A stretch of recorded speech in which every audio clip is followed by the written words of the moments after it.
कर्मभूमि टीवी में आपका स्वागत है। देश दुनिया की खबरें आपको बताते हैं। चुनाव खत्म हो चुके हैं और चुनावी गर्मी भी खत्म हो गई है। और अगर मौसम की बात करें तो ठंड खत्म हो गई है। अब गर्माहट मौसम की गर्माहट आ गई है।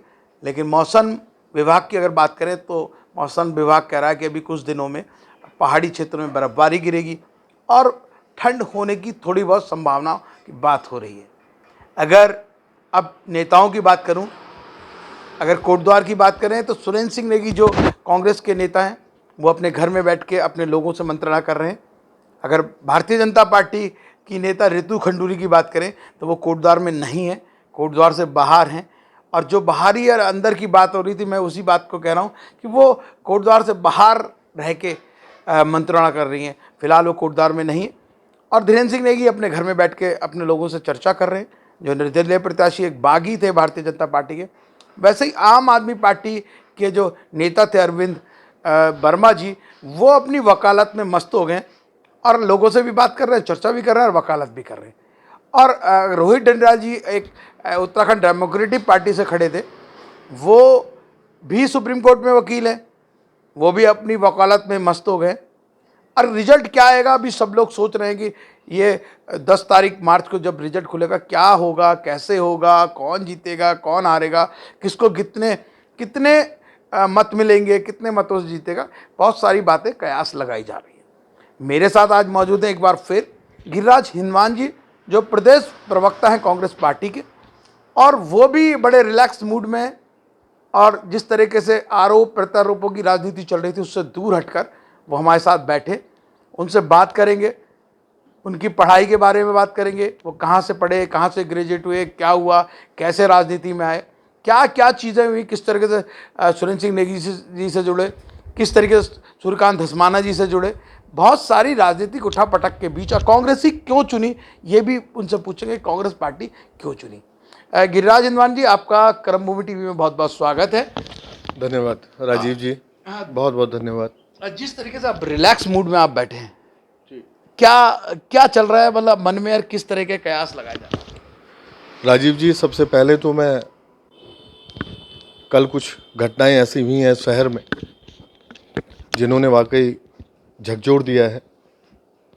विनोद कुकरेती जी जो नागरिक मंच से भी जिनका संबंध था, शिक्षक रहे, बड़ा आदर मैं उनका करता था, बड़े आदरणीय वो रहे। हमारे इस शहर के बारे में एक बहुत बड़ी सोच वो रखते थे कि किस तरह से इस विधानसभा क्षेत्र में डेवलपमेंट होना चाहिए। जब भी उनके साथ मेरा बैठना होता था, निश्चित रूप से मैं उनको श्रद्धांजलि अर्पित करता हूँ। ईश्वर अपने श्री चरणों में उनको स्थान दे। साथ ही साथ जो कुछ शिक्षक, कल जो एक्सीडेंट एक हुआ है क्रैखाल में, गुमखाल के पास, उसमें भी दिवंगत जो आत्माएं हैं उनको ईश्वर अपने श्री चरणों में स्थान दे। देखिए राजीव जी, चलिए देखिए, बात की शुरुआत करते हैं, लेकिन मैं आपको बता दूं कि आज हम जहां मौजूद हैं उस जगह का भी मैं परिचय दे दूं। ये कॉस्मोस कैफ़े है। ये बलभद्रपुर सुल्तान सिंह भंडारी एमएलसी जो थे पहले, उनके ठीक घर के सामने एक कैफ़े है। और छोटे बच्चे ही हैं, उन्होंने ये सब चीज़ें, ये कॉन्सेप्ट निकाला है। मैं कैमरा पर्सन से कहूँगा कि यहाँ की एक खूबसूरती भी दिखाएं, चर्चा भी करेंगे हिंदवान जी से, और ऊपर खूबसूरती दिखाएं, छत में कितने प्यारे डिज़ाइन बनाएं, और बहुत सारी चीज़ें यहाँ आपको खाने को मिल सकते, कई सारे पेय पदार्थ मिल सकते हैं, कई सारी स्नैक्स मिल सकते हैं, कई सारे फूड्स यहाँ मिल सकते हैं और बहुत टेस्टी और बहुत अच्छे बनते हैं।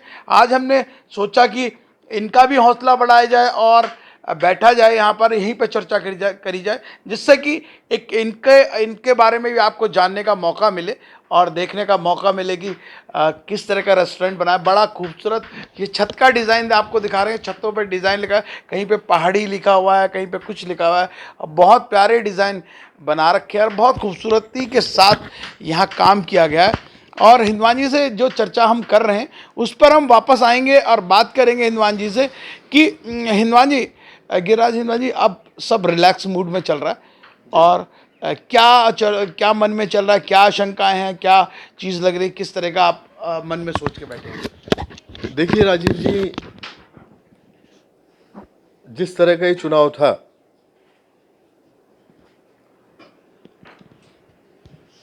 निश्चित रूप से इस चुनाव में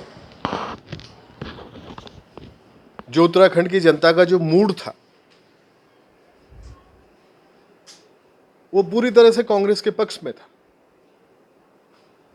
जनादेश लगभग लगभग पक्ष में आने जा रहा है। उसका कारण राजीव जी, भाजपा की जो सरकार ये 5 साल रही, 17 और 22 के बीच में, सबसे बड़ा मुद्दा मैं आपको एक आपके बीच में बात रखना चाहूंगा, क्योंकि प्रैक्टिकल लाइफ हम भी जीते हैं। महंगाई से जनता पूर्ण रूप से त्रस्त। अब छोड़िए, आप कल की नहीं, छोड़ो कल की बातें, कल की बात पुरानी, नए दौर में लिखेंगे मिलकर नई कहानी है। हिंदुआन जी, आप ये बताइए कि अगर आपको जनादेश मिलता है, आपकी पार्टी को जनादेश मिलता है, तो आप किन किन पॉलिसियों में काम करेंगे, किस तरीके से काम करेंगे? जो मेन जो चर्चा का विषय ये है कि आप कहाँ, आप चलिए आपको जीत गए, आप अब मान लिया आपकी पार्टी जीत गई, आप सरकार में आ गए, आपकी पार्टी सरकार में आ गई, आप क्या करेंगे ऐसे? देखिए राजीव जी, उत्तराखंड जब राज्य मांगा गया, उसके पीछे जो धारणा थी, उसके पीछे जो उत्तराखंड की जनता की जो चाहत छिपी हुई थी, असली उत्तराखंड राजीव जी वो पहाड़ों में बसता है। जो पर्वतीय सुदूर क्षेत्र में जो ग्रामीण रह रहा है, जो जीवन यापन कर रहा है, एक सीमित संसाधनों के बीच में वो ग्रामीण है, उस तक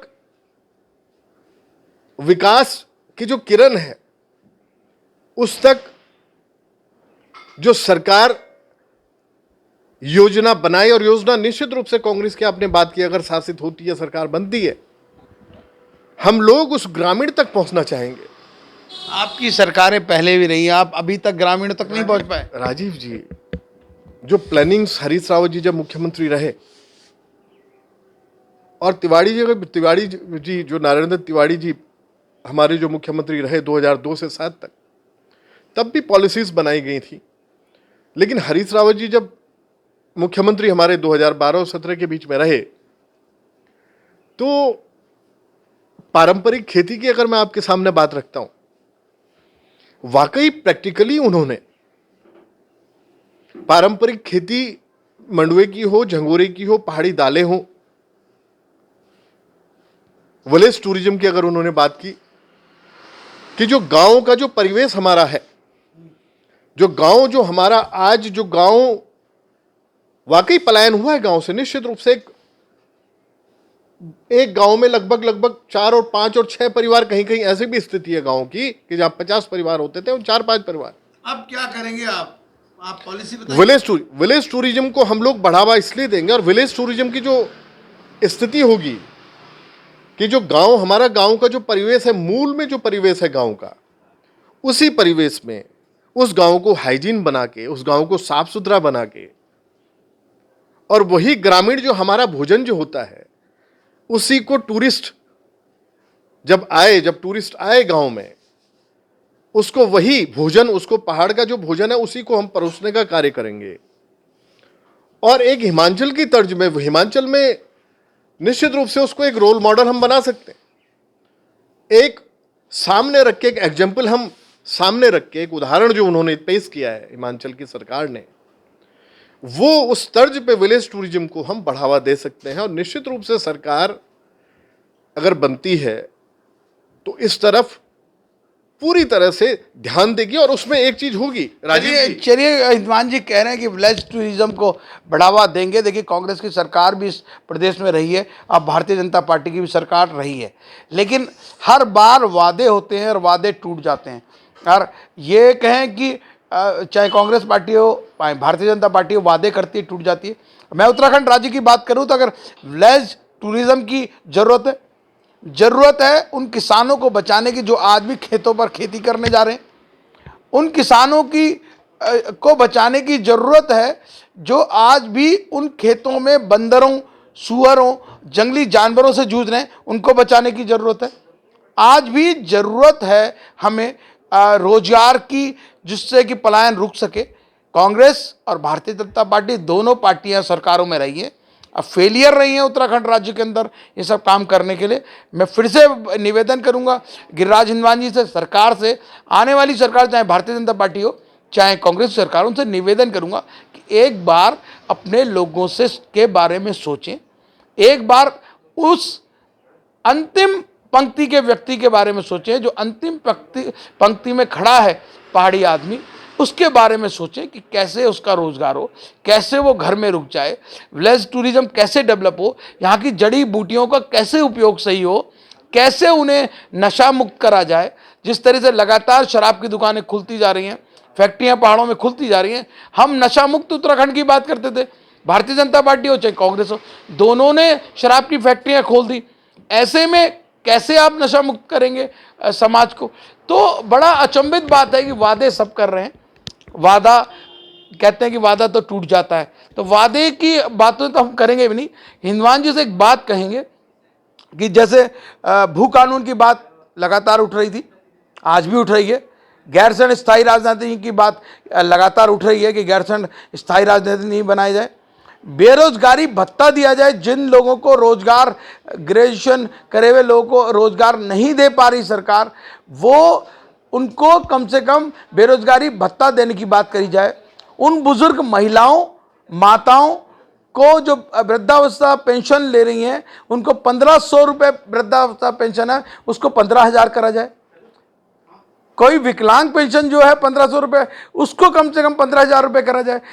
कैसे हमारी महिलाएं डेवलप होंगी, कैसे हमारा समाज डेवलप होगा, हम चर्चा करेंगे। आप अपनी पॉलिसी के बारे में बताइए। अगर आपको सरकार जिताती है आपकी पार्टी को, तो आप किस पॉलिसी, किस तरीके से काम करें? कहीं ऐसा तो नहीं जैसे कांग्रेस, भारतीय जनता पार्टी पहले फेलियर रही वहीं रहेगी। राजीव जी, आपने वो अंतिम छोर में बैठे हुए व्यक्ति की जो बात रखी, जो सुदूर ग्रामीण क्षेत्र में जो अंतिम छोर पे जो व्यक्ति बैठा हुआ है, मैं आपको अपने कार्यकाल की एक बात बताना चाहूंगा, जरूर आपसे शेयर करूंगा। हरीश रावत जी मुख्यमंत्री थे, पारंपरिक खेती की जो मैंने बात रखी, मंडुए की, झंगोरे की, पहाड़ी दालों की, एक घटना मैं आपको शेयर करूंगा।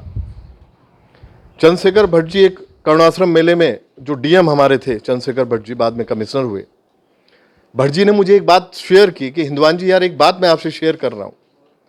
मैंने पौड़ी में 500 कुंटल मंडवा और 500 कुंटल झंगोरा इकट्ठा करवाया, ब्लॉक्स को मैंने ऑर्डर किया, ब्लॉक्स के माध्यम से वो कलेक्ट हुआ, झंगोरा और मंडवा, और पौड़ी में मैंने इंदिरा भोजनालय के लिए उसको इकट्ठा करवाया। 500 कुंटल मंडवा, 500 कुंटल झंगोरा। तो प्रैक्टिकली जब उन्होंने बात मुझसे की तो मैंने कहा भाई साहब ये तो बहुत अच्छी बात है। तो उन्होंने कहा हिंदवान जी, हरीश रावत जी ने खरीद मूल्य तय किए मंडवे के, झंगोरे के, पहाड़ी दालों के, और मंडवे झंगोरे की जब उन्होंने बात रखी तो निश्चित रूप से उस पहाड़ में जो उसको उगा रहा है, सुदूर क्षेत्र में मंडवे को और झंगोरे को, खरीद मूल्य तय होने की वजह से हरीश रावत जी की सरकार में उस तक उसका लाभ पहुंचा। राजीव जी एग्जाम्पल है, ये एग्जाम्पल हिंदवान जी प्रैक्टिकली एग्जाम्पल है जिसको पूछा जा सकता है। हिंदवान जी एक बात कहूँ, आप सारी बातें सही कहेंगे और जो बातें वादा करेंगे मुझे तो नहीं लगता कि पूरा होगा, लेकिन अगर आपकी पार्टी या भारतीय जनता पार्टी वादे पूरा करती तो हमें तो उम्मीद पे हम जी रहे हैं। लेकिन एक बात कहें कि नेता भी अपने गाँव जाके रहेंगे क्या? क्या राजधानी गैरसैंण होगी? क्या नेता भी देहरादून में रहेंगे और जनता गांव में रहेगी? ये बताइए। नहीं राजीव जी, ये आपने बहुत बड़ी बात बोली है, ये आपने बहुत बड़ी बात रखी है कि जितने भी पॉलिटिशियंस हैं वो निश्चित रूप से, चाहे एमएलए हों, चाहे मंत्री हों, चाहे वो किसी भी पद में हो, किसी भी पार्टी का नेता हो, निश्चित रूप से अगर एग्जाम्पल आपने सेट करना है, अगर उदाहरण आपको पेश करना है इस उत्तराखंड की जनता के सामने, तो स्वयं आपको इनिशिएटिव लेना पड़ेगा, स्वयं आपको जागरूक होना पड़ेगा, स्वयं आपको पहाड़ में जाके, जो आपका गांव है उस गांव में आपको जाके रहना होगा। आप अपने नेताओं को कहेंगे इस बात के? मैं अपनी बिल्कुल निश्चित रूप से कहूंगा, सब लोगों को कहूंगा, और मैं स्वयं अपनी बात रख रहा हूं आपके सामने कि मैं स्वयं जब घर जाता हूं और मैं अपने गाँव जब जाता हूँ, लगभग 1 महीने और 1.5 महीने में मेरा एक चक्कर अपने गाँव की तरफ लगता है। तो निश्चित रूप से एक जो शांति मिलती है, जो लोगों के पास बैठ के जिस तरह से वहाँ डिस्कशंस हमारी होती हैं, हम लोग तो बल्कि पॉली हाउस वगैरह भी हमने गांव में अपने दिए हैं, वहाँ जो एग्जाम्पल सेटअप हमने किया। और निश्चित रूप से ये बहुत बड़ी बात, ये आप आप हरीश रावत जी से कहेंगे, आप सुरेंद्र सिंह नेगी जी से कहेंगे चौनकोट अपने गाँव में जाएं? निश्चित रूप, अपनी पत्नी के साथ ना सब सारे लोग जितने भी हैं, लगभग जाना होता है लोगों का। नहीं, घूमने तफरी के लिए नहीं कह रहा मैं, स्थायी रूप से जाने के लिए कहेंगे आप? निश्चित, ये बहुत बड़ी बात आपने रखी है, और इस तरफ निश्चित रूप से सारे जितने भी पॉलिटिशियंस हैं वो इनिशिएटिव लेंगे, वो निश्चित रूप से वो जाके, और जो बात आपने रखी है, क्योंकि उदाहरण तभी पेश हो सकता है जब प्रैक्टिकली जो नेतृत्व करने वाले जो लोग हैं, जो नेता लोग हैं, वो स्वयं जाके उसको, चाहे भारतीय जनता पार्टी के लिए, वो सारे जितने पॉलिटिशियंस हैं उसमें हम जितने भी लोग हैं, आपको बताऊं, जो लोग, जो बिल्कुल जो लोग सक्षम है, वो जब तक उदाहरण पेश नहीं होगा तब तक आप कैसे आप मैसेज देंगे जनता को, बताइए आप। ये तो निश्चित रूप से मैसेज तभी जाएगा। आपकी पार्टी के पास बेरोजगारों के लिए कोई क्या पॉलिसी, अगर आपने एक बात कह दी कि आप गांव में टूरिज्म करेंगे, उसके अलावा भी कुछ प्लानिंग होगी, कुछ फैक्ट्रियां लगेंगी? देखिए, मैं आपको एक चीज बता रहा हूं, अभी जो बात मैंने हमेशा की, और मैंने वो बातें लगभग रखी हैं जिस बात को चाहे हरीश रावत जी मुख्यमंत्री रहे वो करते हैं, चाहे हमारे पूर्व मंत्री सुरेंद्र सिंह नेगी जी हैं, वो भी बहुत बड़े विजनरी हैं, वो भी विजन रखते हैं। वो निश्चित रूप से जब भी हम कभी बैठे तो फ्लोरिकल्चर की भी बात की उन्होंने कई बार, और फिशरी की भी बात की, विलेज टूरिज्म की बात। तो निश्चित रूप से विलेज टूरिज्म तो एक ऐसा उद्योग बन सकता है जो प्रैक्टिकली हमें, जिसमें गांव को बिल्कुल उसी परिवेश में रखना है, उसको तोड़ फोड़ करने की हमें जरूरत नहीं है। मैं स्वयं आपको बता रहा हूं कि मेरे पास अभी योगी जी आए थे, योगी जी कह गए कि सुरेंद्र सिंह नेगी भी एक अच्छा आदमी है। अब देखिए, योगी जी की बात आप ले आए, मैं निश्चित रूप से इस बात को कहने में मुझे कहीं गुरेज नहीं है कि राजीव जी, योगी जी, मैं स्वयं, अनूप कंडारी हैं, राजभूषण सिंह रावत जी हैं, कौशलेश मलासी जी हैं, हम लोग सहपाठी रहे। राजीव जी, हम लोग बीएससी में साथ थे, हम लोग साथ बीएससी में रहे। आपने एक बात अभी शेयर की कि वो ये बोल के गए कि सुरेंद्र सिंह नेगी जी अच्छे व्यक्ति हैं। पहली बार विधायक जो बने पूर्व मंत्री सुरेंद्र सिंह नेगी जी 84 में बने, लैंसडाउन विधानसभा क्षेत्र से। वो इतने सीनियर लीडर हैं कि तब से लेके, और जब हम लोग 90, 91, 92, 93 में जब हम कॉलेज में थे, उस पीरियड में जो पूर्व मंत्री सुरेंद्र सिंह नेगी जी का जो कार्यकाल था, वो योगी जी जो बताया मैंने, सहपाठी हम लोग रहे, सब लोग जो नाम मैंने अभी लिए आपके सामने, कुछ ही लोगों के नाम लिए, और भी लोग थे।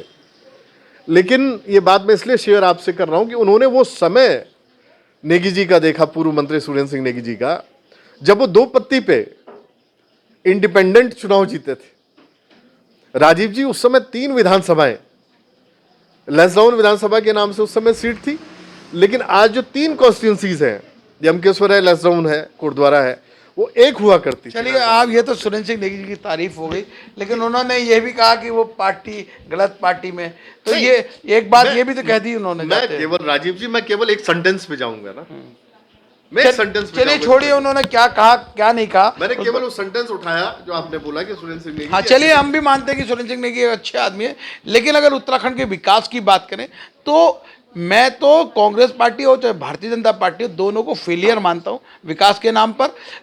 अभी तक जो 20 साल होने के बाद भी कहीं पे बेरोजगारी खत्म नहीं हुई है, रिवर्स पलायन हुआ नहीं है। दिल्ली में हमारे 40 लाख पहाड़ी लोग नौकरी करने के लिए भटक रहे हैं, नौकरी कर रहे हैं, छोटी से छोटी या बड़ी से बड़ी नौकरी कर रहे हैं। उन 40 लाख लोगों को आप वापस लाने में नाकामयाब रहे, चाहे भारतीय जनता पार्टी हो चाहे कांग्रेस हो। आप उन बहनों और उन माताओं को सम्मान दिलाने में फेलियर रहे, चाहे भारतीय जनता पार्टी हो चाहे कांग्रेस हो, जो बोझा लेकर कई किलोमीटर से घास ला रही हैं, जो कई किलोमीटर से सर पे बोझा लेके पानी ला रही हैं। आप की party Bharatiya Janata party failure रही है इस बात के लिए कि अभी भी स्कूल के बच्चे प्राइमरी स्कूल में जाते हैं और जूनियर हाई स्कूलों में पैदल नदी पार करके जाते हैं, उन जान का जोखिम लेके कई किलोमीटर पैदल जाते हैं, उसमें भी सरकारें फेलियर रही हैं। आज भी स्कूलों की स्थितियां टूटी हुई हैं, बदहाल स्कूल हैं। अस्पतालों की आज कल की बात करें, कल की एक दुर्घटना हुई जिसमें दुगड्डे में एम्बुलेंस खराब स्थिति में थी, आज सीएमएस कह रहे हैं कि हम उसे सही करवाएंगे। उन्हें पता नहीं था कि एम्बुलेंस सही होनी चाहिए, एम्बुलेंस इमरजेंसी के लिए होती है। तो ऐसी चरमराई हुई व्यवस्था, चाहे हॉस्पिटल की हो, चाहे स्कूलों की हो, चाहे कॉलेजों की हो, चाहे बेरोजगारी से रिलेटेड हो, ऐसे में भारतीय जनता पार्टी हो चाहे कांग्रेस, दोषी दोनों हैं। आप सिर्फ ये बताइए कि क्या इंफ्रास्ट्रक्चर तैयार करेंगे, किस तरीके से काम करेंगे। लास्ट में बताइए कि गैरसैंण राजधानी बनेगी, भूकान बुनून बनेगा कि नहीं।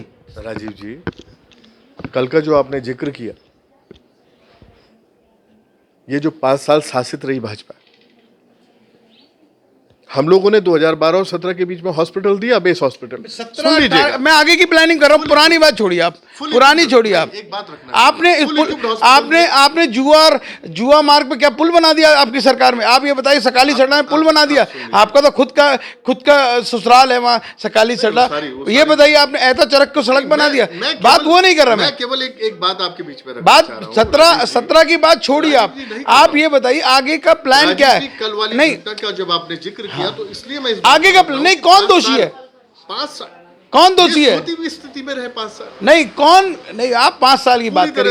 ये स्थिति इन्होंने हॉस्पिटल को जर्जर वाली स्थिति में अरे पहुंचा दिया जी, ये स्थिति पूरे उत्तराखंड की है। आज तक उस आईसीयू को शुरू नहीं कर पाया जिसका दम भर रहे हैं कि राज्यसभा सांसद बलूनी जी ने उसको दिया आईसीयू को। आज तक उसको स्टार्ट नहीं कर पाए बेस हॉस्पिटल में। ये वो लोग हैं। और कांग्रेस की कथनी और करनी में राजीव जी, ये निश्चित आप मानेंगे, चाहे वो तिवाड़ी जी का समय था जिस समय इंफ्रा हमने खड़ा किया इस उत्तराखंड में, और चाहे 12 से 17 का जो कार्यकाल था उसमें विकास के चरम तक इस विधानसभा क्षेत्र को, स्टेट को, प्रदेश को पहुंचाने का काम कांग्रेस ने किया। कथनी और करनी में कांग्रेस की फर्क। चलिए, ये थे गिरिराज हिंदवान जी, जो प्रदेश प्रवक्ता हैं कांग्रेस पार्टी के। और देखिए, सरकार भारतीय जनता पार्टी के बने या फिर कांग्रेस की या फिर आम आदमी पार्टी के, फर्क नहीं पड़ता। यूकेडीपी की भी सरकार बने तो भी फर्क नहीं पड़ता। फर्क तब पड़ता है जब बेरोजगारी खत्म होती है। फर्क तब पड़ता है जब टूटे हुए प्राइमरी स्कूल सही होंगे, वहाँ की शिक्षा व्यवस्था सही होगी। फर्क तब पड़ेगा जब अस्पतालों में डॉक्टर होंगे। और कल की घटना जो हुई है कि कल एम्बुलेंस खराब थी, ये ऐसी दुर्घटनाएं दोबारा नहीं होंगी। तब फर्क पड़ेगा। फर्क तब पड़ेगा जब माताओं और बहनों को सम्मान मिलेगा। फर्क तब पड़ेगा जब वृद्धावस्था पेंशन जो 1500 रुपये है वो 15,000 होगी। विकलांग पेंशन जो 1500 रुपये है वो 15,000 होगी। जो विधवा पेंशन 1500 2,000 रुपये वो 15,000 होगी। वक्त तब बदलेगा। वक्त तब बदलेगा जब 46 लाख पहाड़ी लोग जो दिल्ली में भटक रहे हैं रोजगार के लिए, वो वापस आएंगे। तब फर्क पड़ेगा। फर्क तब पड़ेगा कि जब हर बेरोजगार को रोजगार मिलेगा या फिर उसको बेरोजगारी भत्ता मिलेगा। फर्क तब पड़ेगा।